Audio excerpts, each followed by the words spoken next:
La mayoría de las personas creen que la obediencia es un problema ajeno, algo que le ocurre a otros, a personas débiles, a individuos sin carácter. Nos gusta pensar que tenemos una brújula interna sólida, que sabríamos detenernos si algo no está bien, que hay una línea clara que jamás cruzaríamos. Pero esa certeza suele construirse desde la comodidad, lejos de la presión, lejos del contexto, lejos de la mirada de una autoridad que no necesita imponerse porque ya ha sido aceptada. Imagina por un momento una situación sencilla, casi banal, una habitación tranquila, una instrucción clara, una voz firme que no grita ni amenaza, solo indica lo que debe hacerse. No hay violencia visible, no hay caos, no hay urgencia extrema.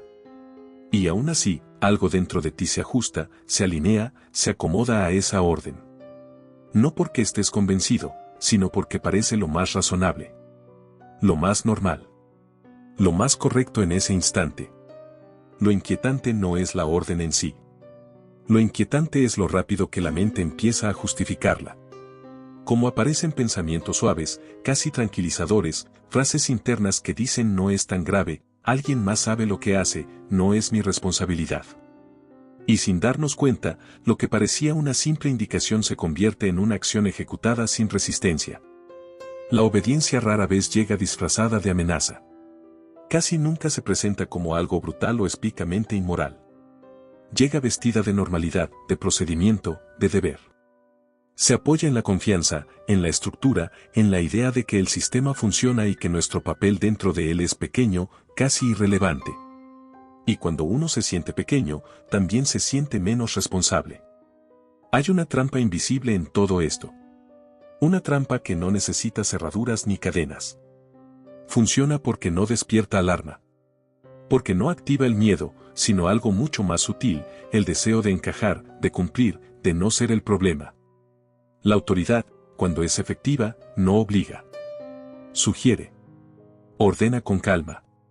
Se presenta como razonable. Y eso la vuelve peligrosa. Tal vez por eso casi nadie se pregunta en qué momento exacto deja de decidir. No hay un clic, no hay un antes y un después claramente delimitado. Hay una pendiente suave. Un pequeño paso que no parece importante. Luego otro. Y otro más. Cada uno fácil de justificar por separado. Hasta que mirar atrás resulta incómodo, porque aceptar el camino recorrido implicaría reconocer algo que preferimos no ver. La mayoría de las decisiones que creemos libres están profundamente condicionadas. Por el contexto. ¿Por quién habla? ¿Por cómo se presenta la información? ¿Por el ambiente? ¿Por la expectativa implícita de lo que se espera de nosotros? Y lo más perturbador es que, en muchos casos, somos plenamente conscientes de esa presión, pero aún así la aceptamos, porque resistirse tiene un costo psicológico mayor que obedecer. Obedecer es cómodo. Reduce la incertidumbre. Elimina la carga de decidir. Nos libera, al menos en apariencia, de las consecuencias. Cuando alguien más asume el rol de autoridad, nuestra mente encuentra descanso. Ya no somos el origen de la acción, solo el medio. Y ese desplazamiento interno, casi imperceptible, cambia por completo nuestra relación con lo que hacemos. Desde pequeños aprendemos que seguir instrucciones es una virtud. Que cuestionar demasiado es un problema. Que cumplir es sinónimo de madurez. Estas ideas se instalan temprano y rara vez se revisan. Con el tiempo, obedecer se vuelve automático. Un reflejo. Algo que no necesita ser pensado, solo ejecutado. Y lo automático siempre es peligroso, porque actúa más rápido que la conciencia. Quizás por eso resulta tan incómodo aceptar que no somos tan independientes como creemos. Que gran parte de nuestra conducta no nace de convicciones profundas, sino de adaptaciones. Ajustes constantes a lo que el entorno valida y premia. La autoridad no solo manda, también tranquiliza. Nos dice que todo está bajo control, que alguien más ha pensado por nosotros. En ese punto, la pregunta deja de ser por qué alguien obedece y se transforma en algo más inquietante. ¿Qué tendría que pasar para que tú obedecieras? ¿Qué condiciones, qué palabras, qué contextos serían suficientes para que hicieras algo que hoy juras que jamás harías? No desde la maldad, sino desde la normalidad más absoluta. Porque nadie se levanta una mañana pensando hoy voy a cruzar una línea. Las líneas se desdibujan antes. Se vuelven grises. Se justifican. Se esconden detrás de roles, de procedimientos, de órdenes que vienen de arriba. Y cuando finalmente desaparecen, ya es tarde para fingir sorpresa.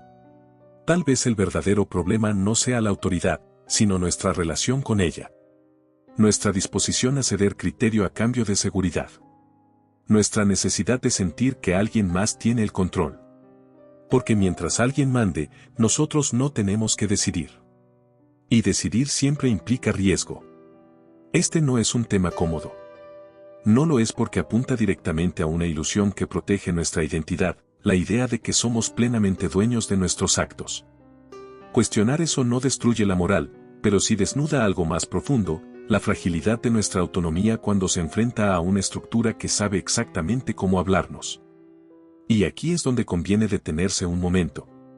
No para sacar conclusiones, no para juzgar, sino para observar. Para reconocer que la obediencia no es una anomalía, sino una posibilidad latente en casi todos. Una puerta que no siempre está abierta, pero que tampoco está cerrada con llave. Si este tipo de reflexiones te interesa, si quieres seguir explorando cómo funcionan estas fuerzas invisibles que moldean decisiones, conductas y silencios. Suscribirte al canal es una forma de seguir profundizando en estos temas que casi nadie se atreve a mirar de frente. Esto recién comienza. A veces las preguntas más peligrosas no nacen del deseo de provocar, sino de una incomodidad silenciosa que no deja dormir. No aparecen como un desafío abierto al sistema, sino como una duda persistente que nadie parece querer formular en voz alta. Una duda que no acusa, pero tampoco absuelve. Una duda que apunta directo al centro de algo que preferimos creer resuelto. A mediados del siglo XX, el mundo intentaba explicarse a sí mismo. No desde la filosofía abstracta, sino desde una herida todavía abierta.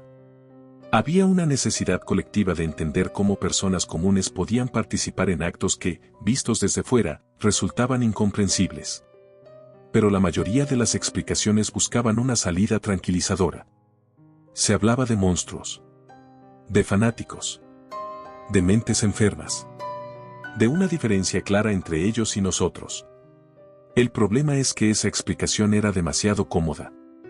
En ese contexto aparece una figura que no encajaba del todo en el relato dominante. No porque tuviera respuestas claras, sino porque se atrevió a dudar del marco completo. Stanley Milgram no partió de la idea de que el problema era la maldad, sino de algo mucho más inquietante. ¿Qué pasaría si el problema no fuera quiénes eran esas personas, sino cómo funcionaban las situaciones en las que actuaron? La pregunta no era quién hace daño, sino bajo qué condiciones una persona normal puede llegar a hacerlo sin sentirse un villano. Esa diferencia parece sutil, pero cambia todo. Porque desplaza el foco desde el carácter individual hacia la estructura. Desde la psicología del monstruo hacia la psicología del ciudadano promedio. Y esa sola idea ya resultaba incómoda para muchos. Implicaba aceptar que la línea entre el bien y el mal no estaba tan lejos, ni tan clara, ni tan protegida como se quería creer. Lo interesante es que la intención inicial no era escandalizar. Era entender. Pero entender, en ciertos contextos, es más subversivo que denunciar. Porque obliga a mirar sin el filtro de la superioridad moral. Obliga a admitir que el ser humano no funciona como un héroe individual, sino como una pieza sensible al entorno, al rol que ocupa, a la autoridad que reconoce como legítima. La época estaba marcada por una confianza casi ciega en la ciencia. El lenguaje científico no solo explicaba el mundo, también lo legitimaba. Si algo venía respaldado por un experimento, por una institución, por una bata blanca y un tono seguro, adquiría automáticamente un aura de verdad. Y esa aura tenía poder. Un poder silencioso, pero profundo. Milgram entendió algo clave. Que para observar la obediencia no hacía falta violencia explícita. Bastaba con un contexto creíble. Con una estructura clara. Con una narrativa que dijera esto es necesario, esto es por una causa mayor, esto está bajo control. La obediencia no necesitaba miedo. Necesitaba sentido. Por eso el diseño del experimento fue tan cuidadoso. No buscaba provocar, sino normalizar. No buscaba asustar, sino tranquilizar. Todo estaba pensado para que la persona sintiera que lo que hacía tenía una razón válida. Y cuando una acción parece tener sentido, la resistencia interna se debilita. Aquí aparece una de las claves más inquietantes. La mayoría de las personas no necesitan estar convencidas de que algo es bueno para hacerlo. Les basta con creer que es correcto dentro de un sistema que consideran legítimo. La moral individual cede cuando la estructura ofrece una justificación superior. El experimento no nació como un juicio moral. Nació como un espejo. Un espejo que no mostraba excepciones, sino patrones. Y eso lo hacía peligroso. Porque los patrones no se pueden aislar en individuos desviados. Los patrones hablan de algo más amplio. De una lógica compartida. De una forma de funcionamiento que atraviesa culturas, contextos y niveles educativos. La pregunta original no apuntaba a descubrir cuántas personas obedecen. Apuntaba a algo más profundo. ¿Qué sucede internamente cuando alguien recibe una orden que entra en conflicto con su intuición? ¿En qué momento la duda se transforma en acción? ¿Y qué tipo de argumentos internos aparecen para sostener esa decisión? Lo inquietante es que esos argumentos no suelen ser crueles. No suenan a maldad. Suenan a razonabilidad. A responsabilidad. A sentido común. Y ahí está el verdadero riesgo. Porque cuando el daño se presenta como una consecuencia necesaria, la conciencia aprende a callar. Milgram sabía que, si presentaba el problema como una cuestión de maldad, nadie se reconocería en él. Pero si lo presentaba como una cuestión de obediencia dentro de un marco legítimo, entonces el fenómeno dejaba de ser ajeno. Se volvía cercano. Demasiado cercano.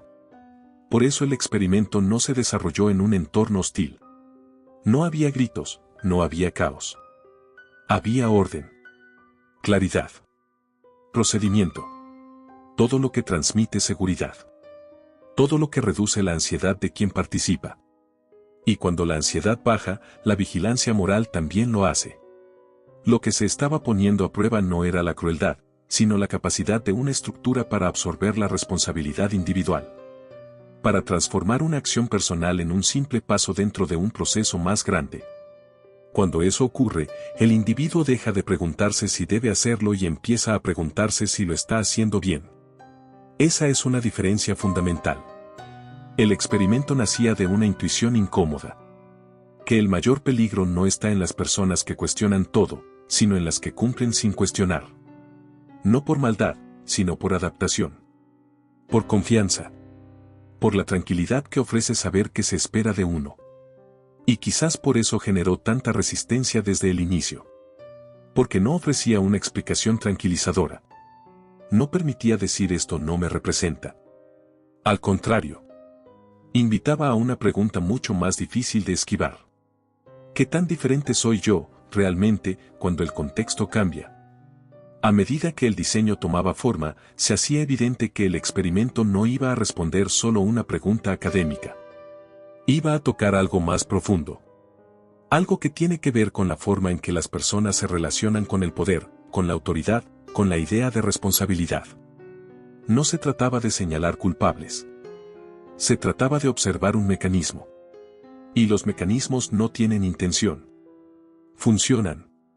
Se activan cuando se dan ciertas condiciones. Y lo perturbador es que esas condiciones no son excepcionales. Son comunes. Cotidianas. Familiares. Tal vez por eso esta pregunta sigue siendo tan incómoda hoy como lo fue entonces. Porque no habla del pasado. Habla de una estructura mental que no ha desaparecido. Que sigue operando cada vez que alguien dice solo sigo instrucciones y siente alivio al decirlo. Esto no busca aún conclusiones. No busca explicar resultados. Busca algo más simple y más inquietante. Mostrar que el verdadero origen del experimento no fue un laboratorio, sino una duda que nadie quería asumir. La duda de que la obediencia no es una desviación humana, sino una de sus capacidades más profundas. Y una vez que esa duda se instala, ya no se puede ignorar. Porque empieza a acompañarte. A filtrarse en situaciones que antes parecían normales. A hacerte mirar la autoridad con otros ojos. No como una figura externa, sino como una relación que se construye dentro de la mente. Lo que viene después ya no depende solo del experimento. Depende de cómo cada uno decide enfrentar esa incomodidad. Pero antes de llegar ahí, es necesario entender de dónde nació la pregunta.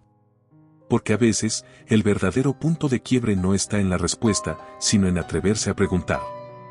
Hay un momento específico en el que algo cambia dentro de la mente. No es dramático, no se anuncia con una alarma interna, no viene acompañado de una sensación clara de culpa o miedo. Es un momento silencioso en el que la responsabilidad comienza a desplazarse. No desaparece de golpe, simplemente se mueve. Pasa de ser algo propio a algo compartido. Y luego, casi sin notarlo, deja de sentirse propia.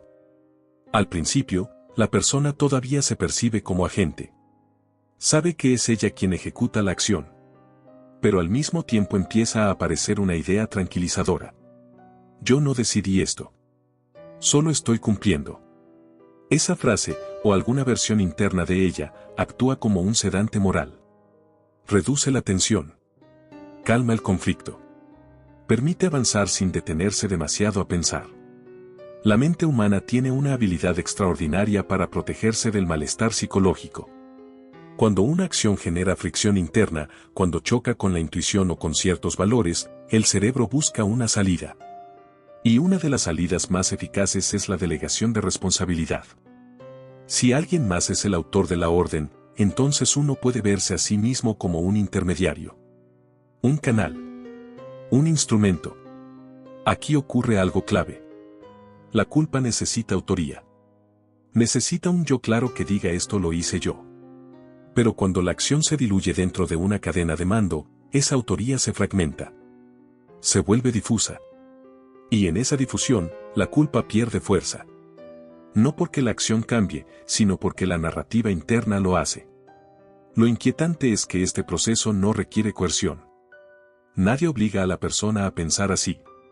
No hace falta una amenaza. Basta con una estructura clara. Un rol definido. Una figura de autoridad que asuma el peso de la decisión. La mente, agradecida, acepta el acuerdo. Tú decides, yo ejecuto. Ese acuerdo no se vive como una rendición, sino como una forma de orden. Como una manera eficiente de funcionar. Y en muchos contextos, lo es. Pero también tiene un costo invisible.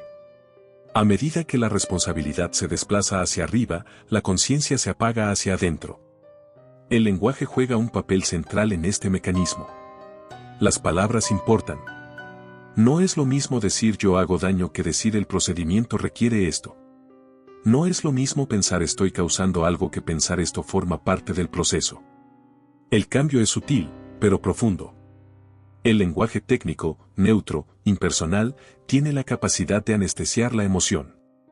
Cuando una acción se presenta como necesaria, como inevitable, como parte de algo más grande, deja de sentirse como una elección. Y si no hay elección, no hay culpa. La persona no se percibe como alguien que decide, sino como alguien que cumple correctamente su función. Y cumplir bien suele ser recompensado, al menos psicológicamente. Aquí aparece otra capa del problema. El deseo de hacerlo bien. De no fallar. De no ser quien interrumpe el orden. La autoridad no solo manda, también evalúa. Observa. Confirma. Y esa mirada tiene peso. Mucho más del que solemos admitir. Queremos ser vistos como competentes, responsables, confiables. Y a veces, para sostener esa imagen, estamos dispuestos a silenciar la duda. El conflicto interno no desaparece del todo. Pero se vuelve manejable. Se racionaliza. Se encierra en frases como no es para tanto o no depende de mí. Y cada vez que esa racionalización funciona, se refuerza. La próxima vez, el desplazamiento será más rápido. Más automático. Menos cuestionado. Este es uno de los aspectos más perturbadores del fenómeno. No se trata de una decisión única y extrema. Es un proceso acumulativo. Cada acto de obediencia sin responsabilidad plena entrena a la mente para repetir el patrón. Se crea una inercia. Una forma de responder ante la autoridad que, con el tiempo, se vuelve casi reflejo. La mayoría de las personas no se perciben a sí mismas como irresponsables. Al contrario, se sienten responsables precisamente porque cumplen. Porque hacen lo que se les pide. Porque siguen las reglas. Pero esa idea de responsabilidad está asociada al rol, no al impacto. Al deber, no a las consecuencias. Y cuando la responsabilidad se define solo como cumplimiento, el criterio moral se externaliza. Ya no se pregunta esto está bien, sino esto es lo que se espera de mí. La brújula interna se ajusta al norte del sistema. Y el sistema rara vez se detiene a considerar la experiencia subjetiva de quienes ejecutan sus órdenes. Hay un alivio real en este proceso. No es imaginario. Delegar la responsabilidad reduce la ansiedad. Reduce la carga de decidir en situaciones ambiguas. Reduce el miedo a equivocarse. La autoridad se convierte en un refugio psicológico. Un lugar donde la duda ya no es necesaria. Pero ese refugio tiene un precio. Porque cuando dejamos de decidir, también dejamos de sentirnos plenamente responsables de lo que ocurre. Y esa desconexión es peligrosa, no por lo que dice de nuestra moral, sino por lo que permite que ocurra sin resistencia. Obedecer, en este contexto, no se vive como una acción activa. Se vive como una omisión. Como no interferir. Como dejar que las cosas sigan su curso. Y es mucho más fácil convivir con una omisión que con una acción directa. La mente distingue entre hacer y dejar hacer, aunque el resultado sea el mismo. Este mecanismo no requiere personas frías ni crueles. Funciona precisamente porque opera en individuos normales. Personas que quieren hacer lo correcto. Que quieren cumplir. Que confían en la estructura en la que están insertas. Personas que no se ven a sí mismas como responsables últimas porque alguien más ocupa ese lugar simbólico. Cuando se analiza desde fuera, resulta evidente. Pero desde dentro, se siente distinto. Se siente lógico. Incluso necesario. Y ahí radica su poder. Porque no despierta alarma. No se percibe como una traición a los propios valores, sino como una adaptación razonable a la situación. La transferencia de responsabilidad no elimina la conciencia, la reorganiza. La mueve de lugar. Y una vez que eso ocurre, cuestionar la orden deja de parecer una opción viable. No porque esté prohibido, sino porque rompe el acuerdo tácito. Ese acuerdo que dice tú mandas, yo ejecuto, y así todo funciona. Pero la pregunta incómoda sigue ahí, aunque se intente silenciar. Si no soy responsable de lo que hago porque sigo órdenes, entonces ¿quién lo es? Y si nadie lo es, entonces ¿qué impide que el daño se vuelva una consecuencia aceptable del funcionamiento normal? Este no es un dilema abstracto. Es una dinámica concreta que se repite cada vez que alguien renuncia a su criterio a cambio de claridad. Cada vez que la duda se percibe como un estorbo y no como una señal. Entender este mecanismo no nos vuelve inmunes. Pero nos vuelve más conscientes. Nos permite detectar el momento exacto en el que la responsabilidad empieza a deslizarse fuera de nosotros. Ese momento en el que pensamos esto no depende de mí. Porque aunque la estructura influya, siempre hay un punto mínimo de elección. Y es ahí donde se juega todo. Si este tipo de análisis te resulta valioso, si quieres seguir explorando cómo la mente cede responsabilidad sin darse cuenta y cómo el poder se apoya en ese proceso, suscribirte al canal es una forma de seguir profundizando en estas dinámicas que operan en silencio pero definen mucho más de lo que creemos. Hay algo que suele pasar desapercibido cuando se habla de este tipo de experimentos. La atención se fija en la acción visible, en el gesto extremo, en el momento en que alguien obedece una orden que resulta perturbadora. Pero eso no era lo verdaderamente interesante. Lo verdaderamente revelador ocurría antes. Mucho antes. En la forma en que el entorno preparaba a la persona para aceptar ese rol sin cuestionarlo.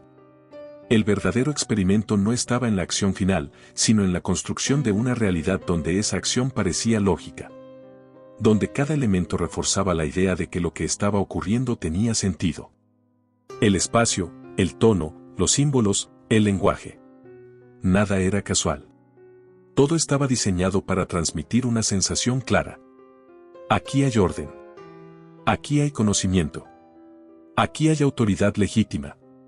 Cuando una situación se presenta como científica, objetiva, controlada, el individuo tiende a bajar la guardia. No porque sea ingenuo, sino porque ha aprendido que ese tipo de contextos representan seguridad. La ciencia, en ese sentido, no solo explica el mundo, también lo valida. Y lo validado no suele cuestionarse. El participante no se percibía a sí mismo como alguien tomando decisiones morales complejas. Se percibía como alguien cumpliendo un rol dentro de un marco mayor. Un marco que parecía haber sido pensado por otros, evaluado por expertos, aprobado por una institución. Esa percepción cambia radicalmente la experiencia interna. Ya no se actúa desde la identidad personal, sino desde la identidad funcional. Aquí es donde la identidad empieza a diluirse. No desaparece, pero se reorganiza. El yo deja de ser el centro de la decisión y pasa a ocupar un lugar secundario. Lo importante ya no es lo que pienso o siento, sino lo que corresponde hacer según la situación. El rol reemplaza al criterio. Este desplazamiento es clave para entender por qué el experimento no necesitaba presionar explícitamente. La presión estaba integrada en el contexto. No hacía falta decir debes hacerlo. Bastaba con que todo alrededor sugiriera que hacerlo era lo normal.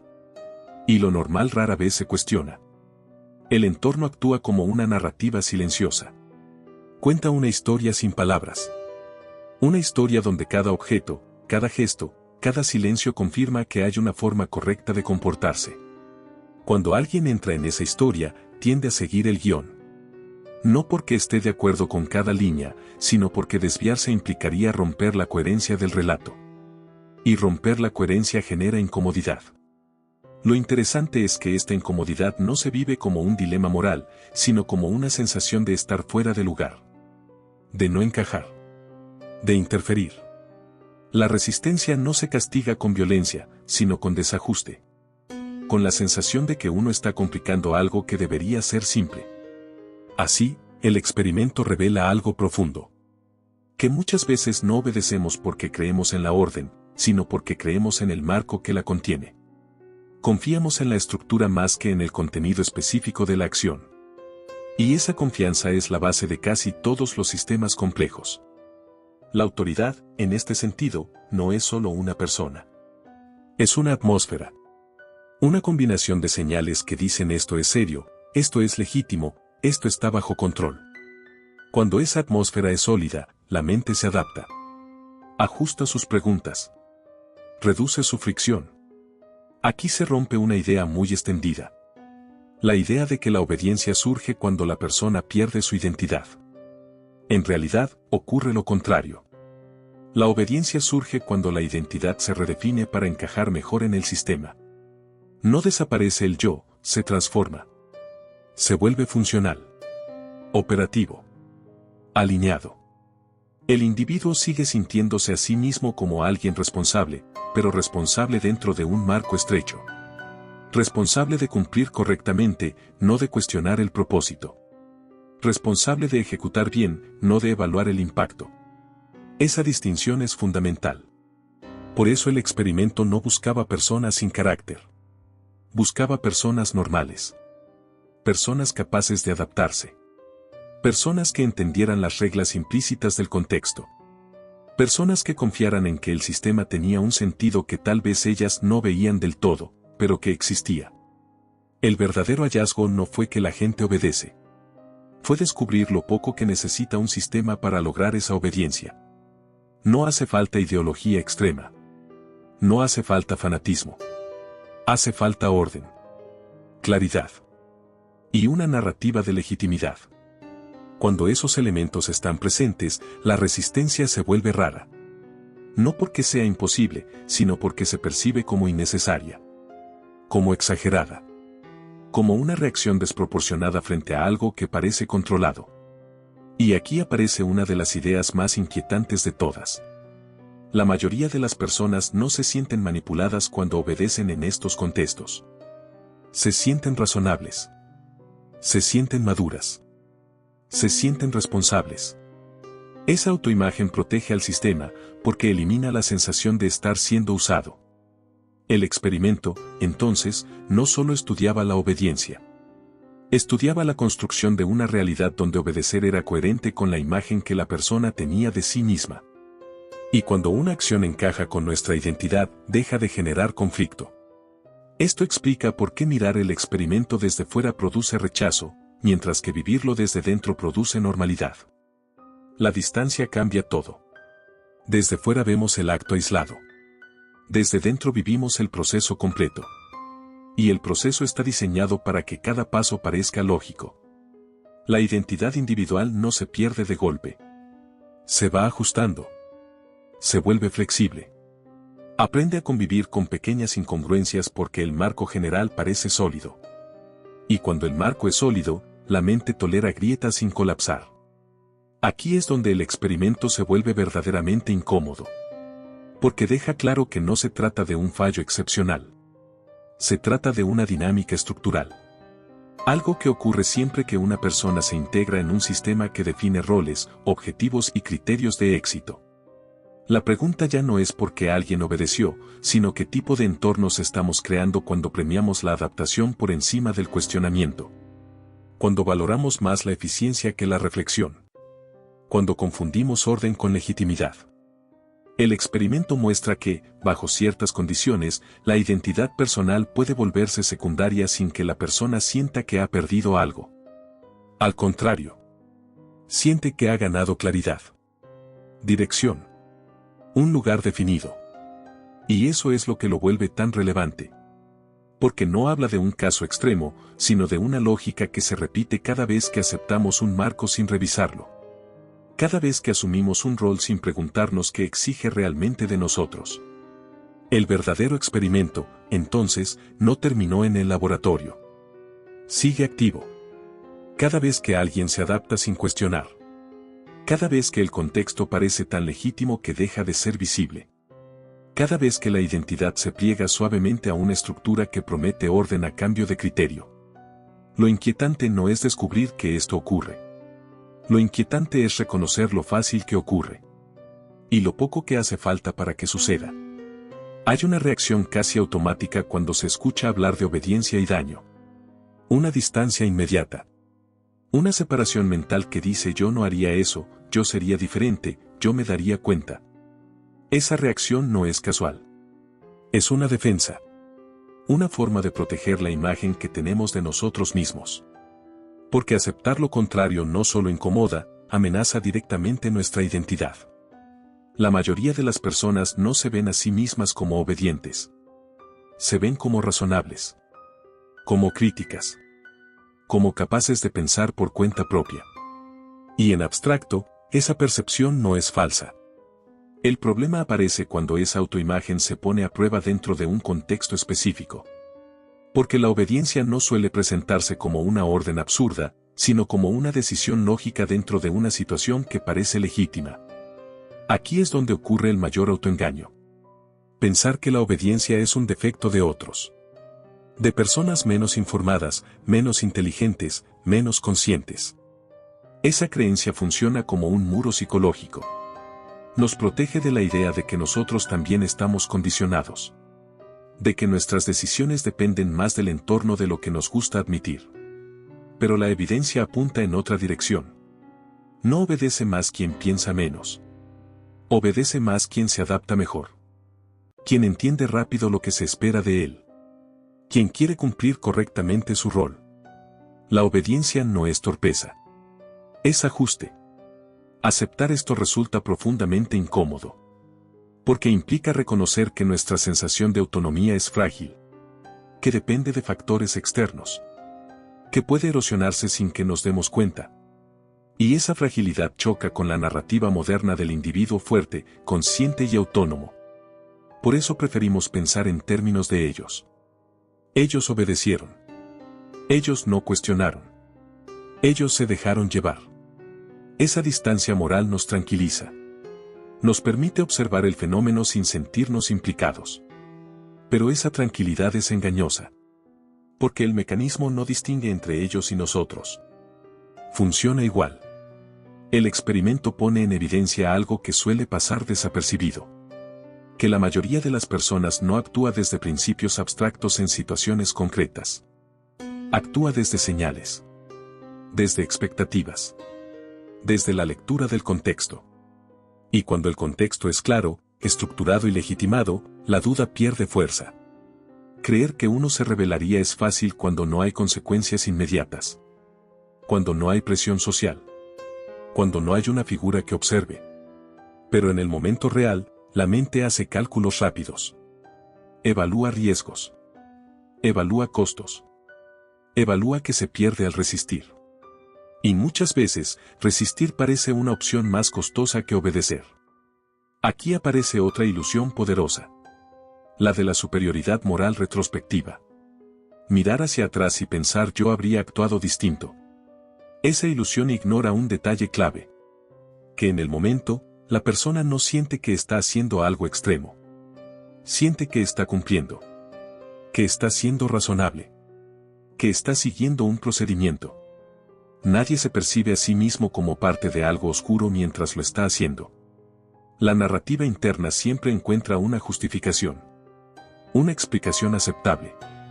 Y esas explicaciones no suenan malvadas. Suenan prácticas. Suenan adultas. Suenan responsables.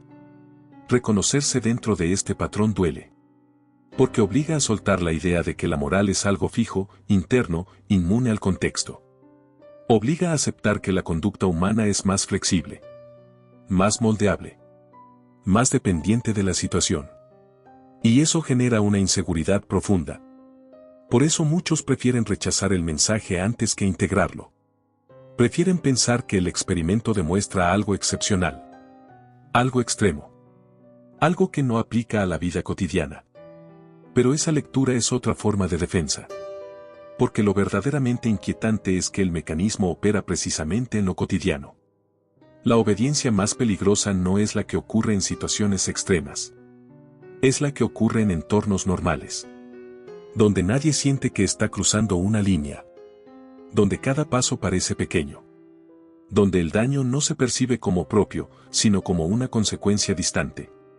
El autoengaño se refuerza con una idea muy extendida. La de que tener buenas intenciones es suficiente. Como si la intención protegiera automáticamente del impacto. Pero la historia muestra lo contrario. Las intenciones conviven sin problema con acciones dañinas cuando el contexto las legitima. Reconocer que somos influenciables no nos debilita. Nos vuelve más conscientes. Nos permite detectar cuando una situación empieza a empujarnos suavemente en una dirección que no hemos elegido del todo. Nos permite recuperar un margen mínimo de criterio antes de que se diluya por completo. La pregunta no es si alguna vez obedeceríamos. La pregunta es en qué condiciones lo haríamos. ¿Qué señales nos tranquilizan? ¿Qué figuras nos generan confianza? ¿Qué contextos desactivan nuestra vigilancia?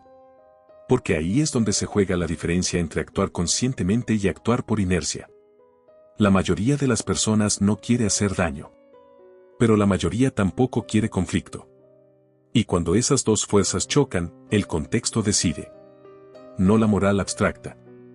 No la identidad ideal. El contexto concreto. Aceptar esto no es cómodo. Pero es necesario. Porque solo desde esa incomodidad se puede empezar a construir una conciencia más lúcida. Menos ingenua. Menos dependiente de la ilusión de control. Este experimento no nos enfrenta a lo peor de la humanidad. Nos enfrenta a lo más común. A la normalidad. A la capacidad de adaptarnos incluso cuando esa adaptación tiene consecuencias que preferiríamos no mirar. Y ahí está el punto central. No se trata de juzgar el pasado ni de sentirnos superiores.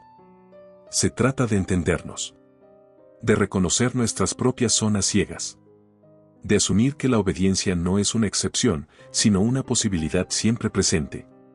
Existe una idea reconfortante que suele repetirse cuando se habla de poder y daño.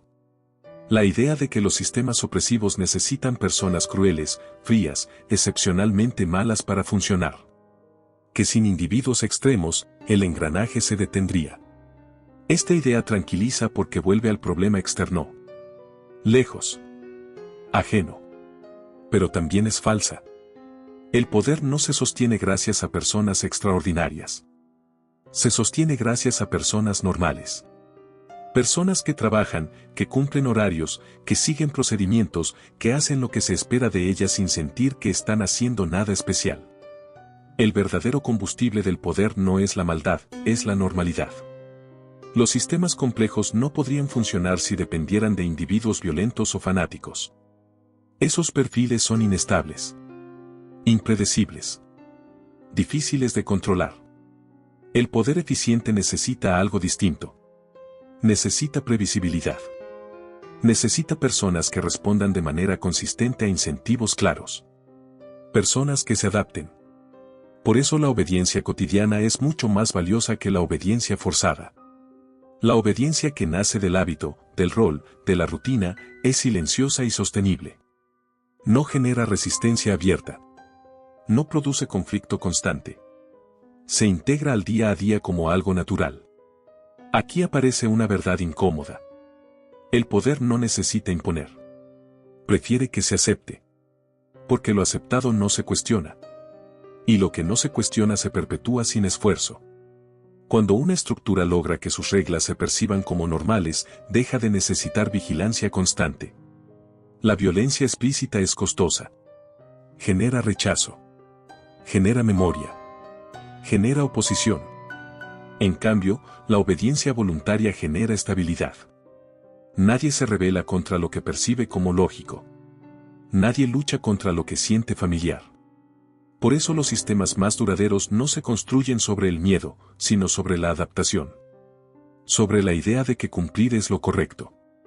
De que seguir el procedimiento es lo responsable. De que cuestionar demasiado es problemático.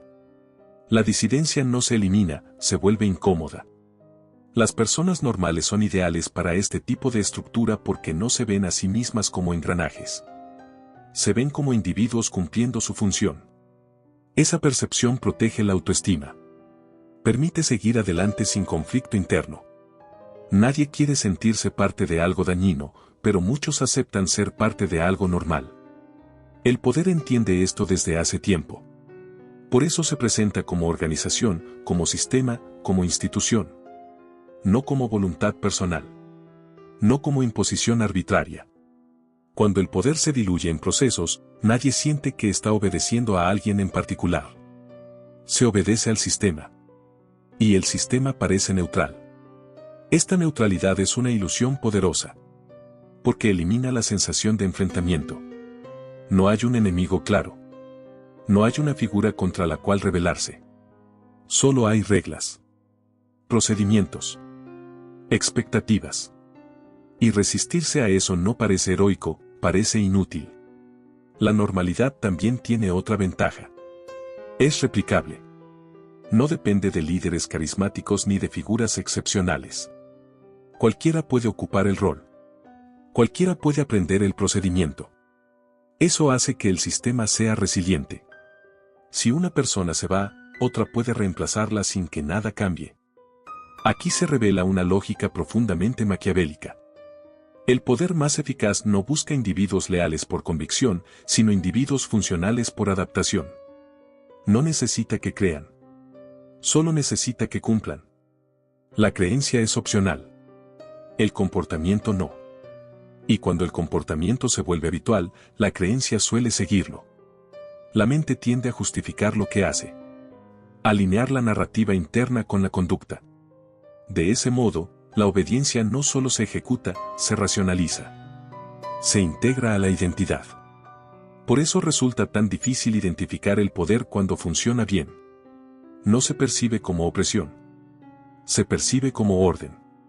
Como normalidad. Como la forma en que siempre han sido las cosas.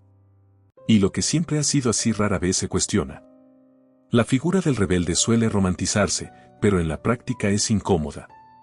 Genera tensión. Rompe la armonía aparente. Hace preguntas que nadie quiere responder. Y por eso los sistemas no necesitan reprimirlo de forma brutal. Basta con aislarlo. Con marcarlo como problemático. Con convertirlo en una excepción. La mayoría de las personas no quiere ser una excepción. Quiere pertenecer. Quiere encajar. Quiere hacer lo correcto según las reglas implícitas del grupo. Y esas reglas casi nunca dicen cuestiona el sistema. Dicen cumple bien tu rol. El experimento muestra que no hace falta una ideología extrema para que esto funcione. Basta con una jerarquía clara. Con objetivos definidos. Con una narrativa de eficiencia. La obediencia se vuelve una virtud.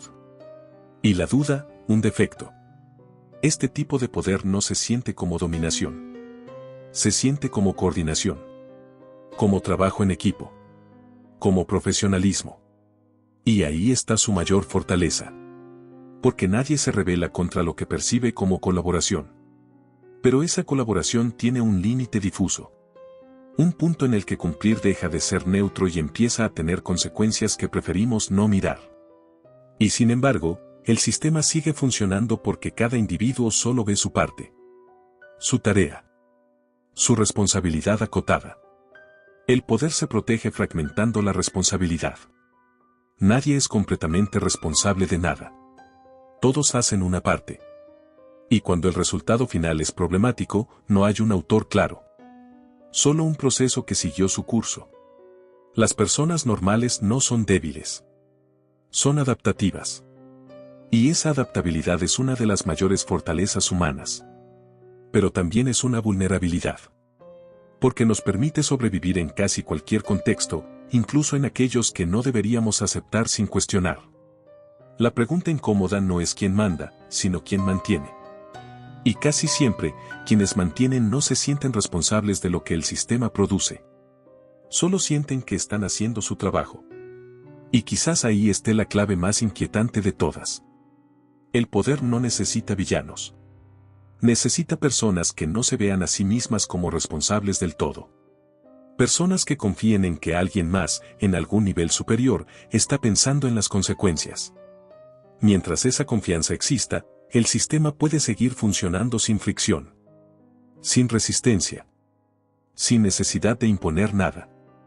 Porque el control más efectivo no es el que se ejerce desde fuera, sino el que se acepta desde dentro. Y cuando el poder logra eso, ya no necesita fuerza. Le basta con la normalidad. Llegar hasta aquí ya dice algo. No porque implique estar de acuerdo con todo, sino porque supone haber tolerado una incomodidad que muchos prefieren evitar. Pensar en obediencia, en poder, en responsabilidad, no suele ser un ejercicio agradable. Remueve certezas. Cuestiona imágenes que usamos para definirnos. Y aún así, algo empuja a seguir escuchando. Tal vez porque, en el fondo, intuimos que aquí hay una verdad que no se deja reducir a explicaciones simples. La pregunta final no es nueva, pero sigue siendo difícil de responder sin rodeos. ¿En qué momento una decisión deja de ser realmente nuestra? No hay un punto exacto. No hay una frontera visible. No hay una señal clara que diga aquí termina la elección y comienza la obediencia. Esa ambigüedad es precisamente lo que la vuelve peligrosa. Nos gusta pensar la libertad como algo absoluto. Como una cualidad que se tiene o no se tiene. Pero en la práctica, funciona más como un margen. Un espacio variable que se ensancha o se reduce según el contexto, según la presión, según lo que esté en juego. Y muchas veces, ese margen se reduce sin que lo notemos, no porque alguien lo quite a la fuerza, sino porque lo cedemos voluntariamente. La obediencia rara vez se vive como una renuncia. Se vive como una solución. Como una forma de evitar el conflicto. De simplificar la decisión. De descansar de la carga de elegir en situaciones complejas. Y ese descanso tiene un atractivo enorme. Especialmente cuando la alternativa es la incertidumbre. Aquí aparece una verdad incómoda. Muchas veces no obedecemos porque nos obligan, sino porque nos conviene. Porque nos ahorra fricción. Porque nos protege del error. Porque nos permite decir yo solo hice lo que correspondía. Esa frase encierra una promesa silenciosa.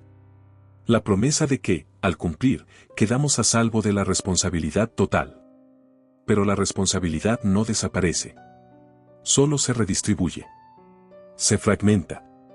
Se diluye. Y cuando nadie la asume por completo, el daño puede avanzar sin resistencia clara.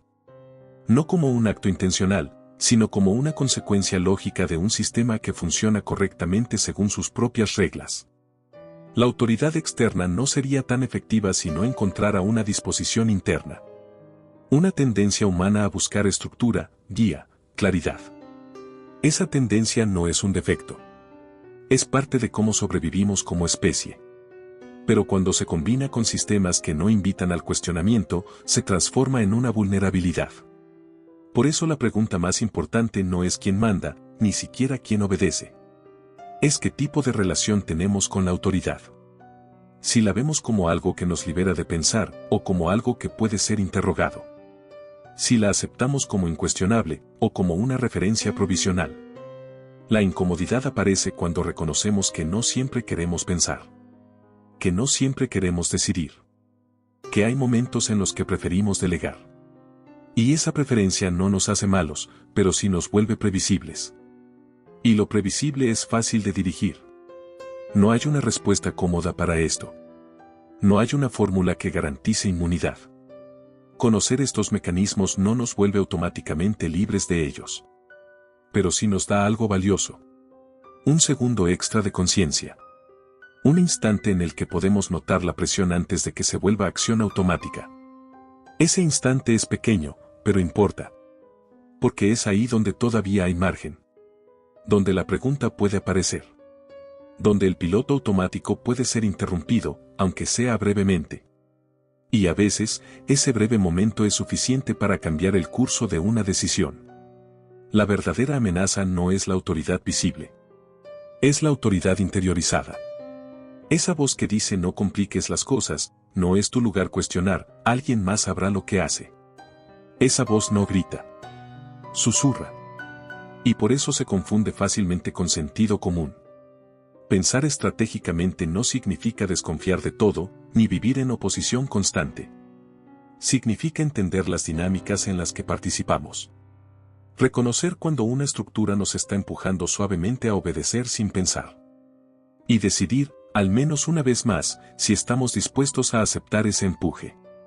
La mayoría de los sistemas no se sostienen por la fuerza, sino por la costumbre. Por la repetición. Por la aceptación gradual de reglas que nunca se revisan. Y esa aceptación no suele sentirse como sumisión. Se siente como normalidad. Tal vez por eso este tema incomoda tanto. Porque no ofrece un enemigo claro. No señala a un villano externo. Apunta hacia algo más difícil de enfrentar. Nuestra propia disposición a adaptarnos. A encajar. A cumplir. No se trata de vivir en alerta constante ni de rechazar toda autoridad. Se trata de recuperar una pregunta que a menudo se pierde en el ruido del deber. ¿Esto que estoy haciendo, lo hago porque lo elegí, o porque era más fácil no elegir? Esa pregunta no siempre tendrá una respuesta clara. Pero el solo hecho de formularla ya cambia la relación con el poder. Ya introduce una grieta en la obediencia automática.